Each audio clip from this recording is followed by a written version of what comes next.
ಕೈಗೊಂಬೆಯಾಗಿದ್ದಾರೆ, ಬಡವರ ವಿರೋಧಿ ಇದ್ದಾರೆ ಎಂದು ಶಾಸಕ ಚನ್ನಬಸಪ್ಪ ಹೇಳಿದ್ದಾರೆ. ಇದಕ್ಕೆ ಈ ದಿನ ಜಿಲ್ಲಾ ಕಾಂಗ್ರೆಸ್ ಅಧ್ಯಕ್ಷ ಆರ್ ಪ್ರಸನ್ನಕುಮಾರ್ ತಿರುಗೇಟನ್ನ ಕೊಟ್ಟಿದ್ದಾರೆ. ಮೂಲ ಸೌಕರ್ಯವಿಲ್ಲದ ಮನೆ ಹಂಚಿಕೆ ಮಾಡಿದ್ರೆ ಹೇಗೆ? ಮಾಜಿ ಸಚಿವ ಈಶ್ವರಪ್ಪನವರ ಒತ್ತಡಕ್ಕೆ ಮಣಿದು ಶಾಸಕರು ಒತ್ತಡ ಹಾಕ್ತಾ ಇದ್ದಾರೆ.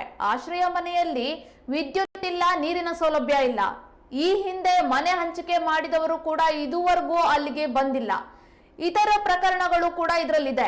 ಜನರನ್ನ ಸಂಕಷ್ಟಕ್ಕೆ ಸಿಲುಕಿಸುವಂತಹ ಕೆಲಸಗಳನ್ನ ಶಾಸಕರು ಮಾಡಬಾರದು. ಉಸ್ತುವಾರಿ ಸಚಿವರ ಗಮನಕ್ಕೂ ತರದೇನೆ ಶಿಷ್ಟಾಚಾರ ಉಲ್ಲಂಘನೆ ಮಾಡಿ ಕಾರ್ಯಕ್ರಮ ಮಾಡಲು ಹೊರಟಿದ್ದನ್ನ ಅವರು ಖಂಡಿಸಿದ್ರು.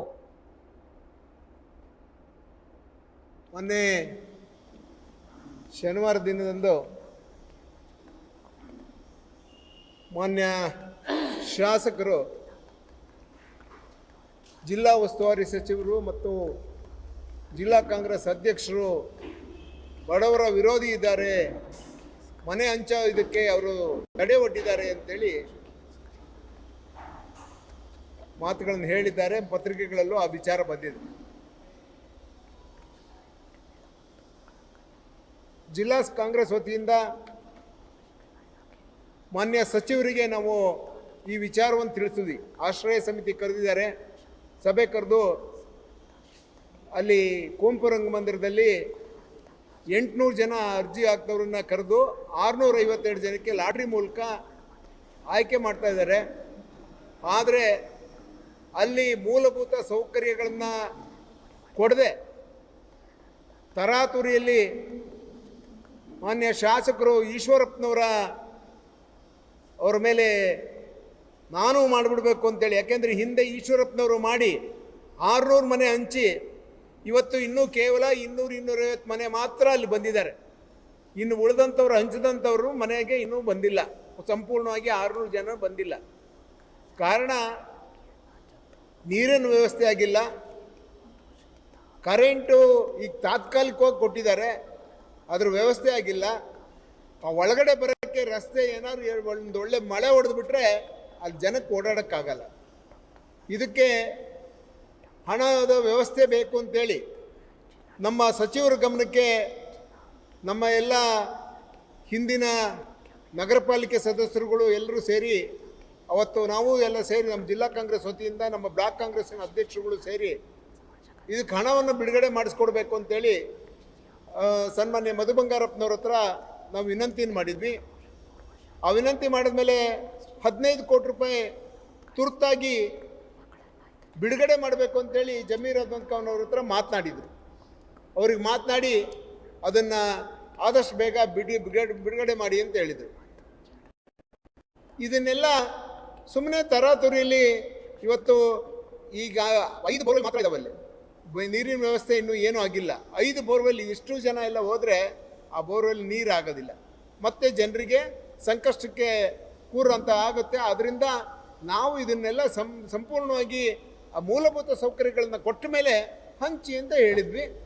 ಅದು ಒಂದು ಕಡೆ.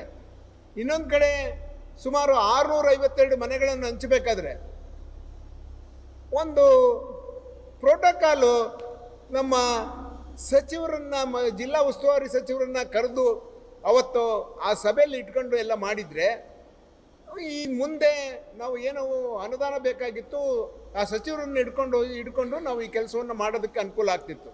ಈ ವಿಚಾರವನ್ನು ನಾನು ನಮ್ಮ ಕಮಿಷನರ್ ಅವ್ರಿಗೆ ಹೇಳಿದೆ, ನೀವು ಯಾಕೆ ಹಿಂಗೆ ತರಾತುರಿಲಿ ಮಾಡಿದ್ದೀರಲ್ಲ, ಎಲ್ಲ ಆಗಿದೆಯಾ, ಆಗಿದ್ರೆ ಕೊಡ್ಬೋದು ಏನು ಅಂತೇಳಿ. ಇಲ್ಲ ಸರ್ ಇನ್ನೂ ಬಾಕಿ ಇದೆ, ಏನು ಮಾಡಬೇಕು ಅಂತೇಳಿ ಅವ್ರ ಮೇಲೆ ಒತ್ತಡ ತೊಗೊಂಬಂದು ಶಾಸಕರು ಇದೊಂದು ಸಭೆಯನ್ನು ಕರೆದು, ಅದು ಏನು ಮಾಡಿದ್ದಾರೆ ಅಂದರೆ ರಂಗಮಂದಿರದಲ್ಲಿ ಅವರು 800 ಜನಕ್ಕೂ ಬರೋಕ್ಕೆ ಹೇಳಿ 800 ಜನದ ಕುಟುಂಬದವ್ರಿಗೂ ಎಲ್ಲ ಕಾರ್ಯಕ್ರಮದಲ್ಲಿ ಬರಬೇಕು ಅಂತೇಳಿ ಕರೆಯನ್ನು ಕೊಡುವಂಥ ಕೆಲಸವನ್ನು ಮಾಡಿದ್ದಾರೆ.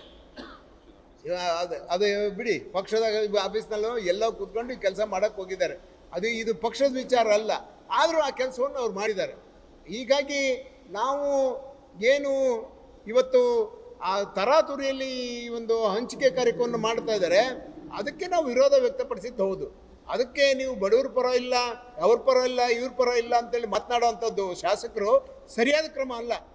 ಅವರಿಗೆ ಗೊತ್ತಿರಬೇಕು, 2018ರಲ್ಲಿ ಮುಖ್ಯಮಂತ್ರಿಗಳಾದಂಥ ಸಿದ್ದರಾಮಯ್ಯನವರು ಈ ಯೋಜನೆಗೆ ಒಪ್ಪಿಗೆ ಕೊಟ್ಟಿದ್ದು, ಅಲ್ಲಿಂದ ಆರಂಭ ಆಗಿದ್ದು. ಅವರು 4 ವರ್ಷ ಅಧಿಕಾರದಲ್ಲಿದ್ದಾಗ ಯಾವುದೂ ಏನೂ ಕೆಲಸ ಮಾಡಲಿಲ್ಲ. ಆ 4 ವರ್ಷ ಅವ್ರ ಸರ್ಕಾರ ಇದ್ದಾಗ ಏನೂ ಮಾಡೋಕ್ಕಾಗಿಲ್ಲ ಅವರಿಗೆ. ಸುಮ್ಮನೆ ಯಾರೋ ಬಂದಿದ್ದು ಮಾಡಿದ ಕೂಡಲೇ ಇವ್ರು ಬಂದು ಕೂತ್ಕೊಂಡು ಎಲ್ಲ ಮಾಡ್ತಾರೆ. ಇವತ್ತೇನಾದರೂ ಇಂಥ ಒಂದು ದೊಡ್ಡ ಕಾನ್ಸೆಪ್ಟ್ ಏನಾದ್ರು ಅವತ್ತು ಆಗಿದೆ. ಸುಮಾರು ಈ ಗೋವಿಂದಪುರ ಮತ್ತು ಗೋಪಶೆಟ್ಟಿ ಕಪ್ಪದಲ್ಲಿ ಜನರಿಗೆ ಸುಮಾರು 7-8 ಸಾವಿರ ಜನರಿಗೆ ಮನೆಗಳನ್ನ ಕಟ್ಕೊಡೋ ಕೆಲಸ ಏನಾದರೂ ಆರಂಭ ಆಗಿದೆ ಅಂತ ಹೇಳಿದ್ರೆ ಅದಕ್ಕೆ ಕಾರಣ ಸಿದ್ದರಾಮಯ್ಯನವರ ಸರ್ಕಾರ, ಕಾಂಗ್ರೆಸ್ಸಿನ ಸರ್ಕಾರ ಇದನ್ನು ಮಾಡಿರೋದು.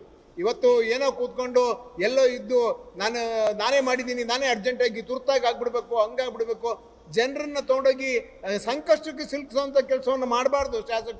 ಶಾಸಕರಾಗಿ ಅವರಿಗೆಲ್ಲ ಮೂಲಭೂತ ಸೌಲಭ್ಯವನ್ನು ಕೊಟ್ಟು ನಂತರ ಅವರನ್ನು ಕರ್ಕೊಂಡು ಹೋಗುವಂಥ ಕೆಲಸವನ್ನು ಮಾಡಬೇಕಾಗುತ್ತೆ. ಆದ್ದರಿಂದ ನಾವು ಈ ವಿಚಾರವಾಗಿ ಏನು ನಮ್ಮ ಕಮಿಷನರ್ ಅವ್ರಿಗೆ ಹೇಳಿದ್ದು ಅಷ್ಟೇ, ನೀವು ಈ ಕಾರ್ಯಕ್ರಮ ಸಚಿವರ ಗಮನಕ್ಕೂ ತರದಂಗೆ ಮಾಡಿದ್ದೀರಾ.